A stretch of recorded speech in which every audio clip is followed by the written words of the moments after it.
할렐루야. 하나님의 은혜가 이 시간 우리들 모두에게 임하기를 주의 이름으로 축원합니다. 서로 인사하십시다. 은혜 많이 받읍시다. 인사하십시오. 영상으로 예배하시는 온 성도님들에게도 하나님의 은혜가 충만하기를 주의 이름으로 축원합니다. 아멘. 오늘 말씀의 제목 한번 따라서 하십시다. 순종하는 자가 순종의 역사를 보게 됩니다. 아멘. 믿음 되길 바랍니다. 혹시 이런 경우들 있으셨어요? 누군가에게, 여러분들이 아는 누군가에게 전도를 하는데 예수님도 좋다 뭐 이런 얘기 하다가 우리 교회에 대해서 내가 뭘 좀 자랑을 해야 되는데 우리 교회에서 대해서는 뭘 자랑을 했나를 한번 생각해 보십시오. 또 반대로 누군가가 여러분들에게 아유 아줌마는 왜 이렇게 뭐가 좋아서 이렇게 교회를 열심히 다녀요? 그렇게 물어왔을 때에 여러분들이 대답할 게 있어야 되잖아요. 어떤 대답을 했는지 또 하게 될지 이런 것들 한번 생각해 보셨으면 좋겠습니다. 그런 경험들 있으시죠?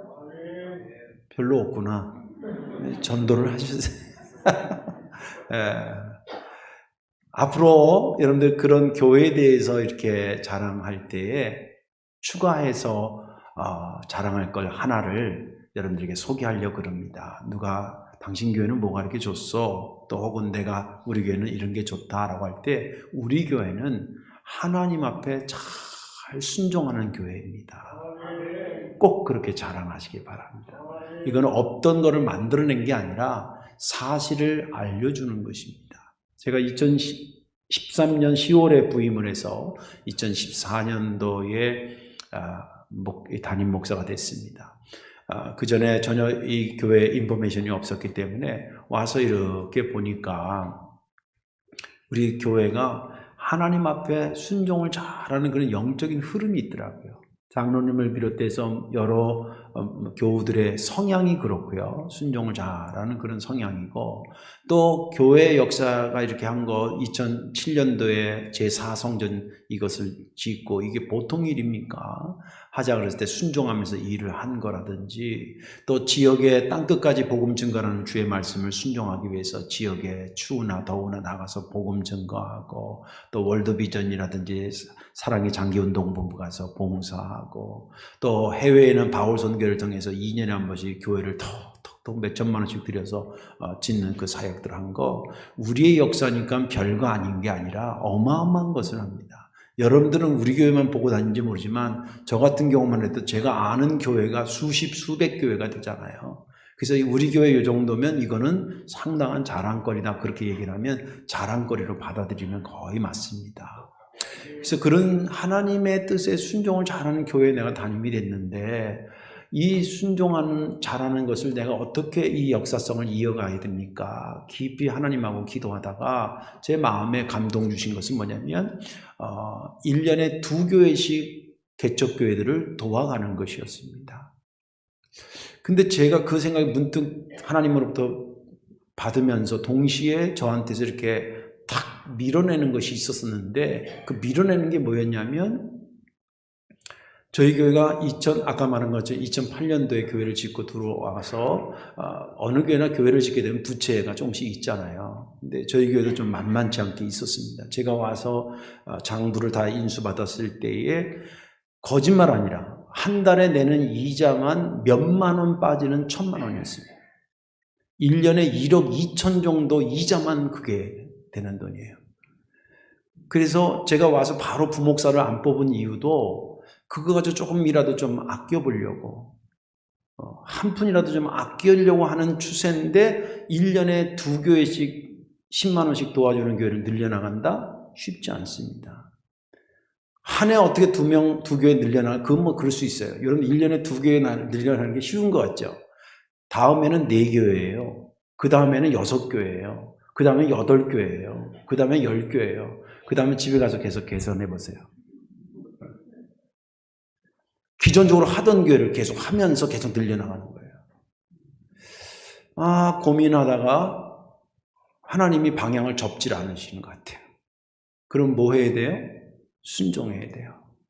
알겠습니다. 하겠습니다. 그리고 장로님한테 회의 때 말씀드렸더니 또 장로님들도 워낙 순종의 영적인 기질을 갖고 있던 분들이라 그렇게 하기로 순종해 주셨어요. 또 성도님들도 순종해 주셨습니다. 그렇게 7년이 지났습니다. 당시에 이자를 갚는 것이 오늘 본문하고 연결하자면 매달 불어오는 큰 풍랑과 같았어요. 그런데 지금은 하나님께서 많이 갚아주셔서 잔잔한 물결 정도로 인식돼요. 할렐루야. 그리고 그 당시에 12교회에서 1년에 2교회씩 늘려나가고 했는데 지금 교회 공식적으로 늘려나간 것도 개인적으로 선교에서 이렇게 참여해가지고 32교회를 섬기고 있습니다. 그리고 바울 선교에서 2년에 한 교회씩 늘려나가는 거 그 7년 사이에 다른 개인도 참여하시고 이래가지고 7교회를 더 추가로 했고 그리고 지금 2교회를 더 지어나가고 있습니다. 너무 감사하죠. 당시에 우리가 그것을 감당하는 거 힘들었는데 여러분들이 헌금으로 동참해 주셔서 순종해서 너무 감사하고 또 그 순종하는 성도교회 성도들을 보고 순종의 역사를 우리에게 은혜로 보여주신 하나님께 무한 감사를 드립니다. 한 7년 정도 보면 대충 흐름을 볼 수 있지 않겠습니까? 물론 10년 정도면 더 정확하겠지만 대개 이제 어떤 변화가 된 거를 10년 단위로 분야마다 조금씩 다르긴 한데 대개 10년 단위로 할 때 10년이 아직 안 됐지만 7년 가지고도 한 텀을 가지고 볼 수 있는데 우리가 그때 힘들게 순종했더니 7년 뒤에 이런 풍성한 부채는 부채대로 갚아주시고 선교하는 교회는 32교회로 늘려주시고 해외에 교회 짓는 것은 더 많은 교회를 짓게 하시고 그리고 행복하게 먹게 하는 그런 교회를 주님께서 우리에게 만들어 주셨습니다. 순종하는 자가 순종의 역사를 보게 됩니다. 오늘 본문에 있는 말씀은 예수님께서 사랑으로 말씀을 증거해 주시고 많은 영혼들을 깨워주시고 그리고 병들어 있는 많은 영혼들을 치유하시면서 이제 막 복음이 증거되기 얼마 초반에 있었던 배경 속에서 말씀이 기록이 됩니다. 이 말씀 바로 직전에 예수님의 12제자 속에 있는 베드로의 장모님이 열병이 나서 막 힘드는데 그거 고쳐주는 사건이 나오죠. 그런 이야기들이 일파만파 전달되면서 예수님이 세상적인 관점에서 인기가 조금씩 올라가기 시작합니다. 세상 인심이라는 게 그렇잖아요. 내가 힘들 때는 거들떠도 안 보다가 내가 좀 인기 있으면 어떻게 좀 연출이라도 돼보려고 몰려드는 것이 세상 인심이잖아요. 예수님께서 그렇게 하니까 여러 사람들이 여기저기서 몰려오기 시작했고 어떻게 하든지 예수님하고 한 연줄이라도 되고 싶어서 막 이렇게 주님 앞에 물어오는 사람들이 있었습니다. 그 사람들의 이야기와 함께 오늘 본문이 시작이 됩니다. 한 서기관이 다시 성경을 기록하는 서기관이죠. 이 사람이 예수님께 와서 이렇게 얘기합니다. 예수님, 저 예수님 따르겠습니다. 얼마나 좋은 소리겠어요. 근데 주님께서 그래라 그러면 좋겠는데 거기다 뭐라고 대답하냐면 여우도 굴이 있고 날아다니는 새들도 자기 둥지가 다 있지만 인자는 우리 말하면 머리 내 누울 땅 한 평이 없다. 그 뜻으로 은유적으로 표현합니다. 내가 가는 길은 그렇게 녹록치 않은 길이고 십자가의 길이고 가시밭길이다. 그런 뜻이죠. 그리고 났더니 또 한 사람이 그리고 나서 이 다른 본문의 병행구에 보면 다른 본문에 누가복음에도 이 말씀이 있는데 거기에는 이렇게 돼 있어요. 예수님께서 서기관은 지금 자기가 따르겠다 그러고 예수님께서 그 얘기가 끝난 다음에 누군가를 딱 가리키면 너는 나를 따라라 이렇게 얘기합니다. 근데 오늘 본문에 그건 생략이 됐어요. 너는 나를 따라라 그러니까 이 사람이 뭐라냐면 예, 제가 따르겠습니다. 근데요. 저희 집에 가가지고 아버지 장례 좀 치르고 오면 안 될까요? 이스라엘의 장례는 2번 치른다 그랬잖아요. 한 번 치러서 동굴에 넣었다가 몇 년이 지나서 이 탈골이 된다 그러잖아요. 이 육신이 다 부패하고 뼈만 남으면 뼈만 추려서 담는 장례가 또 있었습니다. 그 장례를 얘기하는 거예요. 2번째 장례를 하고 예수님 따르면 어떨까요? 그렇게 얘기를 합니다. 그랬더니 주님께서 뭐라고 했냐면 죽은 자들로 죽은 자들의 장례를 지내게 하고 너는 나를 따라라. 그리고 거기서 딱 끝나요. 그들이 따랐다 안 따랐다 얘기가 없어요. 여러분들 상상에 맡겨야 될 것 같습니다. 그리고 나서 데리고 다니던 12제자와 함께 배를 타고 사람들이 너무 몰려오니까 배를 타고 건너 쪽으로 이렇게 가자고 하셨습니다. 그리고 배를 타고 가는데 갈릴리 호수가 너무 커요. 그래서 통상 바다라고 부를 정도예요. 그러다 보니까 바람도 불고 막 이 기후 차이가 때문에 그런 그 지정학적인 이유가 있어서 아무튼 풍랑도 강거 부는데 하필 또 예수님 타고 간 그 순간에 풍랑이 부은 거예요. 그래서 제자들이 막 노도 젓고 뭐 바람 돛대도 만져고 막 그러지 않았겠어요? 도저히 가망이 없으니까 예수님한테 왔는데 예수님이 마침 뱃머리에서 머리를 주고 아주 피곤하셨는지 권하게 주무시고 있었어요. 뭐 주무시나마는 내가 죽겠으니까 막 예수님을 깨웁니다. 막 일어나달라고. 지금 우리가 다 죽게 생겼다. 그러니까 주님께서 일어나더니 보니까 상황이 그렇게 됐잖아요. 그래서 근데 깨우던 제자들한테 너희가 믿음이 이렇게 작냐고 꾸짖은 다음에 그 다음에 누구를 명령하냐면 지금 불고 있는 바람과 바다를 향해서 잔잔해져라라고 외쳐대셨습니다. 그랬더니 갑자기 성경은 말하기를 아주 잔잔해졌다고요. 제가 영어 성경에도 찾아보니까 완벽하게 잔잔해졌다 이렇게 표현되어 있습니다. 순간 그렇게 됐습니다. 그랬더니 그 배에 타고 있던 제자들이 입이 쩍 벌어진 거예요. 왜냐면 아까도 말씀드린 것처럼 이게 지금 예수님하고 3년 다 돌아다닌 다음에 하는 얘기가 아니라 비교적 초반에 있었던 이야기니까 사실 제자들도 따르긴 따르는데 예수님이 누군지 늘 알아가고 있는 중이었거든요. 근데 오늘 또 새로운 걸 하나 알게 됐는데 바람과 바다를 잔잔케 하시는 예수를 자기들이 본 겁니다. 입이 쩍 벌어지면서 하는 말이 이분이 대체 누구길래 바람과 바다가 저에게 순종하는 거지? 라는 이야기로 하면서 놀라는 장면까지가 본문의 말씀입니다. 저는 지난 주간에 이 본문을 읽으면서 19절과 22절과 23절에 나오는 똑같은 동사가 있습니다. 따르다라고 하는 것입니다. 따르겠나이다, 따라라, 따랐더니 이렇게 돼 있지만 그 어미가 좀 달라서 그렇지 원 단어는 따르다라고 하는 것입니다. 순종을 얘기하는 거지요. 따르다라고 하는 것이 3번 연속 나옵니다. 성경에 여러분들 성경 보실 때 이거 팁인데 어떤 단어가 한 문장이 여러 번 나올 때는 그 유심히 보셔야 됩니다.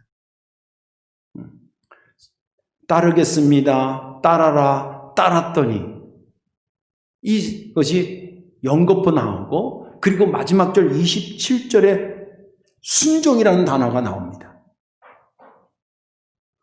따른다고 하는 것은 순종하는 것이죠. 그러면서 그 말씀과 이것이 아우러지면서 제게 은혜가 된 것은 뭐냐면 그렇구나. 따른 자들이 순종한 자들이 주님께서 바다와 바람을 순종케 하는 그 순간에 목격자가 되고 그 은혜를 덧입는 자가 되는구나 라고 하는 것이 은혜가 됐습니다. 오늘 말씀에 저와 여러분들 은혜 받으시고 주님의 말씀에 순종하시다가 주님께서 베풀어 주시는 순종의 역사에 목격자도 되고 그 은혜의 혜택자도 되기를 주님의 이름으로 축원합니다. 왜 순종하는 자가 순종의 역사를 보게 되는 것일까요? 첫째 이유는 심은 대로 거두리라고 하는 축복의 원리 때문에 그렇습니다. 주님께서 우리를 사랑하시는데 주시는 축복의 원리가 크게 2가지입니다. 우리가 받은 축복도 크게 2가지예요. 뭐 세부적인 건 많지만 하나는 내 영혼이 구원받은 것 축복입니다. 그리고 이 땅에 주님과 더불어 즐겁게 살다가 이 땅을 마감하는 것 축복입니다. 근데 우리가 영혼이 구원받는 이 축복의 원리는 뭐냐면 믿으면 구원받는 겁니다. 그가 가난하든 부하든 배웠든 못 배웠든 건강하든 약하든 재능이 있든 없든 예수를 그리스도로 믿고 내가 죄인이라는 것을 고백하는 자는 누구든지 구원에 이르는 그런 구원의 축복의 원리가 있고 2번째 이 땅에서 받는 축복의 원리는 심은 대로 거두리라고 하는 축복의 원리로 우리를 축복해 주고 있습니다. 오늘 본문은 후자와 관련된 축복의 원리라 이는 말입니다. 오늘 본문의 가장 큰 축복은 뭐냐면 풍랑 때문에 죽을 뻔하다가 산 것입니다. 여러분 죽을 뻔하다가 산 것처럼 큰 축복이 어디 있겠어요? 네. 후진국에 제가 선교사들 얘기 들어보면요. 좀 이상해가지고 걸어서 병원에 갔는데 병원 의술이 얼마나 나쁜지 걸어서 들어갔다 며칠 있다가 죽어서 나와요. 네. 죽을 뻔한 걸 경험한 사람에게 살았다라고 하는 것이 얼마나 큰 은혜인지 모릅니다. 오늘 여기 본문에 보니까 이 사람들이 죽을 뻔했어요. 막 풍랑이 죽으니까 오직 뭐 그 전에 막 몸부림 안 쳤겠어. 노도 저어보고 막 돛대도 세워보고 막 별 방법을 다 했겠지. 도저히 안 되는 거예요. 그래서 예수님이 깨운 거 아니겠습니까? 오늘 여기 본문에는 지금 얘기한 것처럼 죽을 뻔하다 산 것이 큰 축복인데 중요한 것은 뭐냐면 누가 그것을 보고 그 혜택을 입었냐는 거예요.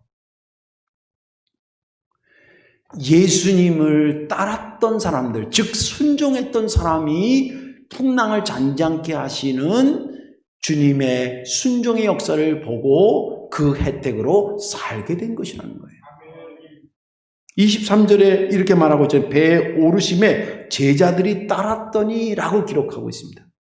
근데 이게 오늘 본문 전체에 한 번만 따랐더니가 한 번만 나오면 그냥 독립적으로 해석할 수 있겠는데 아까도 말한 것처럼 19절과 22절에 따르겠습니다. 따르라. 그 다음에 따랐더니 이런 똑같은 단어가 3번 나오기 때문에 여기서 말한 따랐다라는 것을 그냥 가볍게 생각할 수 없다는 거예요. 의미 있는 것이라는 거예요.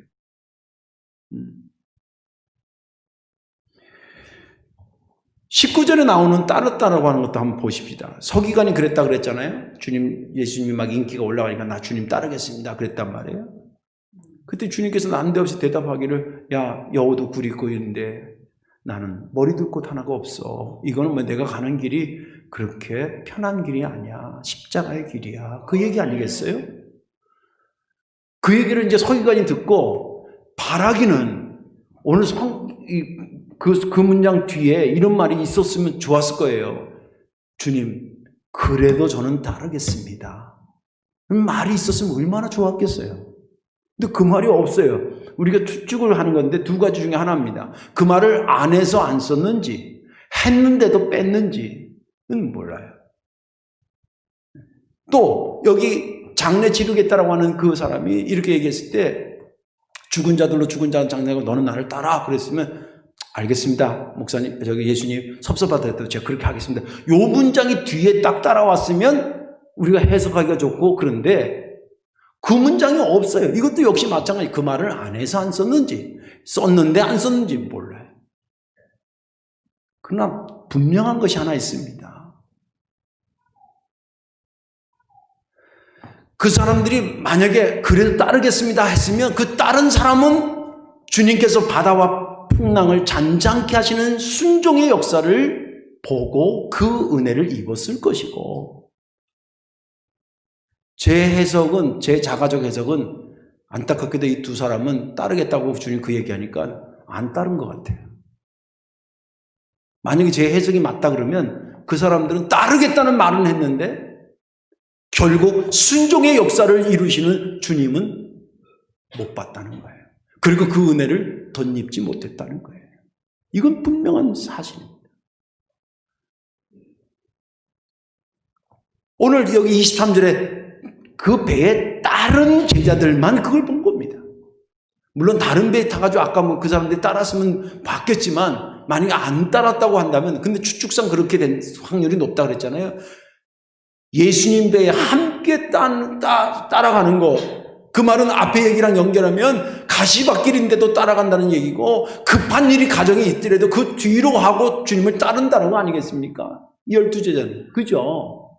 12제자라고 집안에 일이 없었겠어요?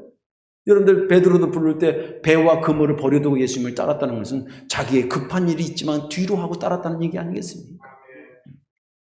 그 배에 올라탄 그들이 주님께서 이루시는 그 역사를 보게 됐다는 것입니다.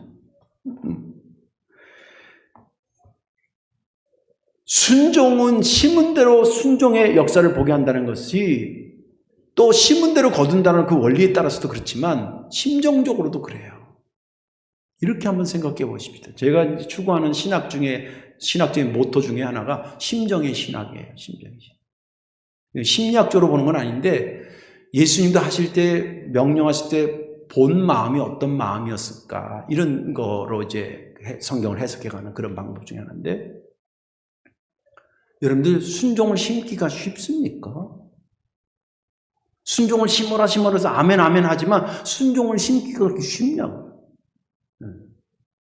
주님 따라가면 뭐가 좀 생길 줄 알고 나 따라가겠다 그러는데 주님께서 반대없이 야 나 따르는 건 이런 길이야 막 머리 둘 데도 없어 이런 얘기를 은유적이지만 얘기하면 그 얘기를 딱 듣는 순간에 이거 헛다리 짚었네 이거 이 생각 순간 들 거 아니에요. 그런데도 불구하고 아유 헛다리라도 제대로 된 다리 잡았다는 생각하고 죽든 살든 주님과 같이 살다 죽어야지. 아니에요 저 그걸 알았어요. 그래도 난 따라갈게. 이렇게 하기가 쉽냐 이 말이에요. 아까 우리 교회 얘기로 하자면 한 달에 이자가 몇만 원 빠지는 1,000만 원씩 내는데 두 교회씩 10만 원씩 매해 늘려가자고 성령께서 얘기하고 거기에 순종하기가 쉬웠겠냐고요. 절대 쉬운 게 아니에요. 또 가정에 두 번째 장례라도 그러긴 그렇죠. 아버지 장례를 뒤로 미루고 예수님을 바로 따라가는 그 순종할 수 있는 거 쉬울 것 같죠. 남의 일이니까 쉬울지 모르지만 내 일이 되면 어려운 거예요. 그런데 주님께서 이렇게 하자 그러니까 아멘 그러고 주님께서 원하니까 예 알았습니다 순종하겠습니다. 그리고 따라요. 그걸 바라보고 예수님이 여러분들이 예수님이라고만 한번 생각해봐요. 어려운 질문을 했는데 그걸 그러겠다 그러고 따라와. 여러분들 마음 같으면 이 사람한테 뭘 주고 싶겠어요? 너 따라오는 건 따라오고 내가 하는 건 하는 거라고 이렇게 이분화시키겠어요? 저거 어려움 주님도 다 알아요. 순종이 어렵다는 걸 주님도 다 안다고요. 병원에 가면 간호사들이 주사 놓을 때 선생님 이건 좀 아파요. 그러면 진짜 아프더라고요. 근데 그 말 안 했으면 좋겠어. 그냥 놓지. 맞기도 전에 아파. 주사 놓는 간호사도 지금 자기가 넣는 약이 아픈지 안 아픈지 아는데 그 어려운 가운데 순종하고 자기를 따라오는 그 사람이 순종을 심는 게 어려운 거 심은 건지 주님이 모르시겠냐고. 주님이 아셨다고 그런다면 그 아신 주님이 그 순종하고 온 사람들한테 뭘 선물로 주겠냐고 생각해보세요. 네가 순종을 심으니 내가 순종시키는 그 역사를 보게 할 것이고 그 은혜를 내가 입게 할 것이다 라고 하지 않겠냐는 거예요. 축복의 원리가 심은 대로 거둔다라고 하는 순종을 심어서 순종의 역사를 보는 것 원리도 맞지만 주님께서 그 어려운 순종을 심고 온 우리를 내가 너희들에게 보여줄 것 하나 있는데 내가 순종시키는 이 역사를 너희들이 보는 순간에 너희에게 은혜가 될 거야. 그리고 그것을 상급으로 은혜로 주시지 않겠냐는 거예요. 신앙생활하다 매일은 아니지만 문득 왠지 성령께서 나를 어느 쪽으로 밀어간다는 느낌이 올 때가 있을 것입니다. 그게 어떤 일일 수도 있고 어떤 헌신일 수도 있을 거고 그때 거절하지 마십시오. 이건 개인도 그렇고 교회도 마찬가지예요. 모든 것은 전도서에 보면 모든 것은 때가 있어요. 나무를 심고 싶다고 아무 때나 막 안 심더라고요. 겨울에 나무 안 심잖아요. 가을에 나무 안 심잖아요. 봄에 심잖아요. 성령께서 내 마음에 순종을 요구하시는 것 같은 그런 모습을 몰아갈 때 거절하지 마십시오. 거기에 순종하는 자가 반드시 심으면 거둔다라고 하는 그 축복의 원리처럼 그에게 순종의 역사를 보여주실 것입니다.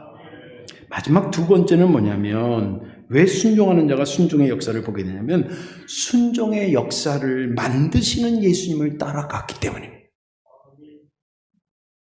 26절에 보니까 곧 일어나사 예수님이 일어났다는 거예요. 바람과 바다를 꾸짖으시니 아주 잔잔하게 되거늘 라고 기록하고 있습니다. 그래서 예수님께서 풍랑이 있는 바다와 바람을 꾸짖으니까 그 바람과 바다가 즉시 순종했다는 것을 기록하고 있습니다. 이 말씀을 깊이 묵상하면 엄청난 영적인 에너지가 확 휘감는 것 같은 느낌이 들 것입니다.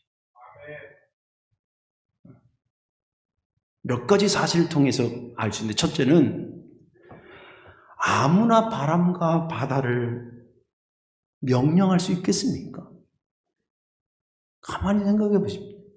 둘 중에 하나예요. 그걸 바다와 바람에게 멈춰라 그 명령했으면 둘 중에 하나예요. 예수님이든지 하나는 약간 머리가 좀 이상해진 사람. 아무나 바다와 바람에게 야 잔잔해져라 그럴 것 같으면 제자들이 왜 깨우겠어요? 자기들이 하고 말지. 자기들이 그게 안 되니까 예수님을 깨운 거 아니에요. 물론 예수님이 그렇게 할 거라는 예상은 못지만 아무튼 이 상황에서 살릴 분은 예수님밖에 없다고 생각했을 거 아니에요. 아무나 바람 분다고 바람한테 잔잔하라고 풍랑인다고 풍랑한테 잔잔하고 아무나 할 수 있는 게 아니잖아요. 그 말을 했다는 것 자체가 결과가 어떻게 떠나서라도 했다는 것 자체가 예수님 보통 분 아니에요. 그리고 또 놀라운 것은 그렇게 명령했는데 오늘 본문에 아주 잔잔해졌다라고 얘기해요. 완전히 잔잔해졌다 그렇게 표현되어 있어요. 자연인인가 그 프로에 보면 가끔 그러잖아. 이런 거잖아요. 바람아 불어라. 근데 바람이 안 멈추더라고요. 그 사람 보고 무서워서 오다가 딱 멈추는 게 아니라 바람은 더 세게 불어. 바람아 멈춰라 한다고 바람이 멈춰집니까? 간단해. 지금 오늘 아침도 제가 아침에 올 때만 해도 아침 일찍은 바람이 안 불었는데 11시에 올 때 되니까 막 바람 불더라고요. 그죠? 그래서 아유 권사님 오케이 이거 좀 따뜻하게 입고 오셔야 돼요. 제가 몇 분 그러고 그랬는데 바람 불면 우리가 제가 그런 능력 있으면 저 앞에 딱 서가지고 바람아 성도께 교인들 교회 오는데 불지 마 그럴 텐데 제가 그럴 능력이 없어요. 제 정상이거든요. 정상이라 그런 능력이 없다는 걸 알아요. 멈추라고 멈춰지냐고요. 근데 멈춰졌다. 아주 잔잔했다고 해요. 또 예수님께서 여기서 멈추라고 할 때면서 기계를 쓰거나 도구를 써서 멈춘 게 아니에요. 그냥 말로 하신 거예요. 능력 중에 능력 아니겠어요? 이 세 가지 것을 아우러 보면 확 도는 영적인 에너지를 느끼는데 그 에너지가 누구냐면 창조주에게만 있는 창조주의 권능이에요. 믿음 되시기 바랍니다. 창조주의 권능이 주님께 있는 거예요. 주님께서 간간히 보여주셨어요. 그걸 자랑으로 보여준 게 아니라 창조주 하나님의 권능이 나와 함께 있고 내가 그 삼일째 하나님이라는 것을 간간히 보여준 것 중에 보면 무리를 걸어가신 거예요. 그 다음에 생명을 부어넣기 때문에 죽은 자를 다시 생명 부어서 살리시는 죽은 자를 살리는 기적들, 병을 고쳐주는 역사들, 다 창조 원래 만든 분이 걷어가기도 하고 있게도 하실 수 있다는 거예요. 오병의 기적, 강팍한 사람을 고쳐주는 거, 인간을 그분이 만드셨기 때문에 가능한 거예요. 우리가 저 사람의 마음을 못 바꾸는 이유가 뭔지 아세요? 내가 저 사람을 만들지 않았기 때문에 못 바꿔. 창조주 하나님만이 가능한 것입니다. 그런 의미에서 우리가 순종한다는 것은 누굴 따라가냐면 창조주의 능력이 있는 예수님을 따라가는 거예요. 그러면 창조주의 능력이 있는 예수님이 가셔서 하시는 일마다 뭐냐면 순종의 역사를 만들어 가시는 거예요. 그분이 순종의 역사를 만들어가기 때문에 내가 한 것은 그분 옆에 따라간 거예요. 그분이 순종의 역사를 만들어 그게 자연스럽게 순종의 역사를 자꾸 보게 되는 거예요. 믿음 되시기 바랍니다. 우리 아들 둘은 목사 아들로 태어난 게 아니라 태어났더니 목사 아들이 된 거예요. 선택의 여지가 없어요. 그러니까 어떻게 보면 좀 딱한 것도 있어요. 지네들인들 놀러 가고 싶은 것도 있고 어떻게 이렇게 하고 싶은 것도 있지 않겠어요? 그런데 주일날이면 여지없이 아버지가 설교하니까 놀아도 교회에서 놀고 저쪽 교회에서 슬로건이 그래요. 놀아도 교회에서 놀아라. 청소년부 애들 슬로건이 그거예요. 성령박자 이게 아니라 놀아도 교회에서 놀자 이거예요. 실제 애들이 많이 그렇게 했었어요. 그러다 보면 자연적으로 설교에 대해서 듣게 되고 자연적으로 교회의 문화에 익숙해지고 이유는 하나 없어요. 아버지가 목사님은 그 아들로 그냥 사는 거예요.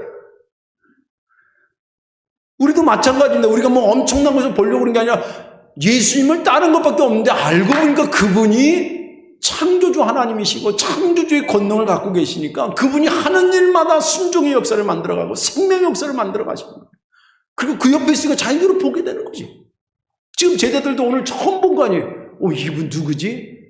점점점 하나씩 보게 되는 겁니다. 사역의 초반이었기 때문에. 오병이의 기적도 나중에 보고 죽은 자도 살리는 거 보고 무리를 걷는 것도 보게 되고 계속 보게 되는 겁니다. 계속.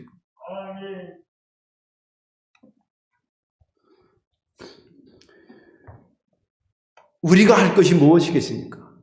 주님이 순종의 역사를 만들어 가시는 주님이 그분이다라는 믿음을 갖고 계속 그분을 따라붙기만 하면 되는 거예요.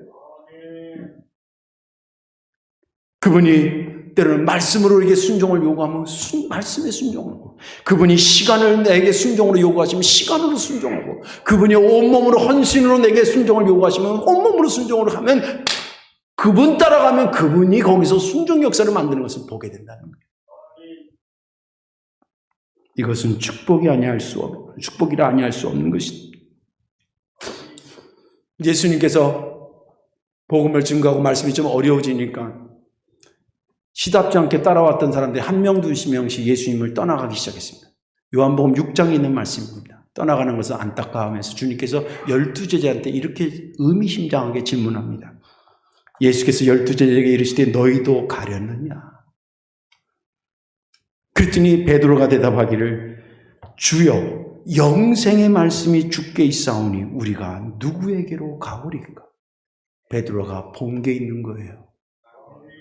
영생의 말씀이 주께 있다라고 하는 얘기는 우리가 조금 전에 얘기한 창조주의 능력이 주께 있다는 말과 동일어 언어입니다. 이 말씀을 증거하면 그 말씀 자체가 그에게 생명을 주는 말씀들이라는 거예요. 그것도 한순간 주는 게 아니라 영원히 주는 생명을 막 쏟아내죠. 입만 열면 영생의 말씀이 쏟아져요. 그러니 그분이 당신인데 우리가 어디를 가겠습니까? 베드로는 예수님 안에 영생의 말씀과 창조주의 능력이 있고 그러기 때문에 그것을 보았기 때문에 딴 데 가라고 그래도 안 가는 거예요. 따라붙은 거예요. 죽음이 올 때까지 가는 겁니다. 그리고 그분이 하신 일들, 주님이 하시는 순종의 역사들을 가는 곳곳마다 보게 됐던 것입니다. 주님께 순종하다가 주님께서 베푸시는 순종의 역사를 반드시 여러분들 것으로 소유하시기를 주의 이름으로 축원합니다. 말씀을 정리하겠습니다. 오래전에 제가 아는 사모님이 이런 간증을 저에게 하셨습니다. 세상 떠나셨는데 어느 해 아들이 고3이 된 거예요. 근데 아침에 그냥 일찍 새벽같이 학교 가고 하고 하는 거 딱 한 거예요. 쟤도 저 고3이라는 거에 순종해서 이걸 잘 보내야 대학 가니까 저렇게 애쓰고 그러는데 나도 뭘 좀 순종시켜야 될까? 그렇게 기도했다는 거예요. 근데 뭐 사모님이 하는 게 뻔하잖아요. 우리 사람도 그렇지만 목사 따라서 신방하고 새벽에 기도하고 성경 보시고 그리고 유일한 낙이 보니까 자기가 유일한 낙이 저녁에 와서 씻고 밥 먹고 유일한 낙이 텔레비 보면서 드라마 한두 편 보는 게 유일한 낙인 거예요. 이해가 되시죠? 네. 근데 그걸 순종시켜야겠다는 생각이 성령의 감동이 있었어요. 그래서 하루는 아들을 불러가지고 아들아 보자기 큰 거 있잖아요. 보자기를 딱 펼쳐놓은 다음에 테레비를 여기다 쌌대요. 다 묶으면서 엄마가 네가 1년 동안 너도 공부하려고 거기 순종하고 그러는데 엄마도 뭘 순종시켜야 될까 생각하다가 엄마가 유일한 너도 알다시피 테레비 보는 건데 이 테레비를 1년 동안 안 보기로 했어. 싸가지고 아들 보는 데서 그 다락방에다 갖다 넣었대요. 그 아들이 얼마나 감동이 됐겠어요. 그리고 그 시간에 한 번이라도 더 기도한다 그러고 한 번이라도 성경을 더 보겠다 그러셨대요. 그리고 실제 그렇게 하셨대요. 그 아들이 의대에 갔습니다. 정신과 의사가 돼서 지금 당진 쪽에서 하나님도 잘 섬기고 그리고 지역 사람들도 잘 섬기고 그렇게 영광 돌리고 삽니다. 그래서 내가 반성했어요. 우리는 보자기를 못 쌌어요. 그때 보자기를 우리도 쌌어야 되는데 어떻게 보면 아주 간단한 얘기 같지만 성령님께서는 때로는 우리 삶에 순간 어떤 것을 내게 순종으로 요구하실 때가 있어요. 그때 그 순종을 따라가시면 순종을 심어서 순종의 역사를 보기도 하고 또 순종하라 하신 주님이 가는 곳곳마다 순종의 역사를 만드시니까 그 역사를 보고 나의 것이 되는 것입니다. 순종하여 순종의 역사의 주인공들이 다 되어주시기를 주님의 이름으로 축원합니다. 기도하겠습니다. 좋으신 하나님 고맙고 감사합니다.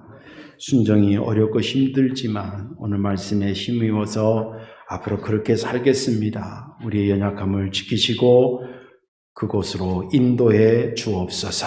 예수님의 이름으로 축복 기도하옵나이다. 아멘.